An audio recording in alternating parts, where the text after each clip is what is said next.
سارم قتل کیس تاحال حل نہ ہو سکا، والدین کا DIG آفس کے باہر احتجاج، پولیس اہلکاروں کی والدین سے بدتمیزی، احتجاج کرنے سے روک دیا۔ سارم کے والدین کی فلیٹ کے باہر پریس کانفرنس، والد کا کہنا تھا کہ میرا بچہ پولیس کی تحقیقاتی عمل میں سست رویے اور غیر ذمہ دارانہ رویے کی وجہ سے قتل ہوا۔ پہلے دن سے اس کیس میں سستی اور لاپرواہی سے کام لیا گیا، ورنہ میرا سارم آج زندہ ہوتا۔ اب قاتل کی تلاش بھی پولیس کا یہی رویہ ہے۔ 2 مہینے گزرنے کے باوجود سارم کے قاتل کا پتہ نہیں لگا سکا۔ بار بار تحقیقاتی کمیٹیاں بنائی جا رہی ہیں مگر نتیجہ صفر ہے۔ میرے بچے کے قتل میں ہر وہ فرد ملوث ہے جس نے اس کیس میں لاپرواہی برتی۔ FIR میں ان سب کو نامزد کروں گا۔ تحقیقات کے نام پر لوگوں کو اٹھایا جاتا ہے اور پیسے لے کر چھوڑ دیا جاتا ہے۔ DIG صاحب جواب دیں، آپ کی بنائی گئی تحقیقاتی ٹیم اب تک سارم کے قاتلوں کو گرفتار کرنے میں ناکام کیوں رہی؟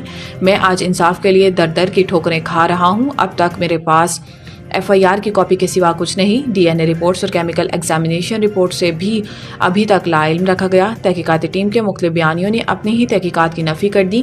پہلے دن اس کیس کو حادثہ قرار دینے کی کوشش کی گئی۔ اس کیس کو کوئی سیریس لینے کو تیار نہیں۔ میری وزیر اعلیٰ سندھ اور گورنر سندھ سے اپیل ہے کہ مجھے انصاف دیا جائے۔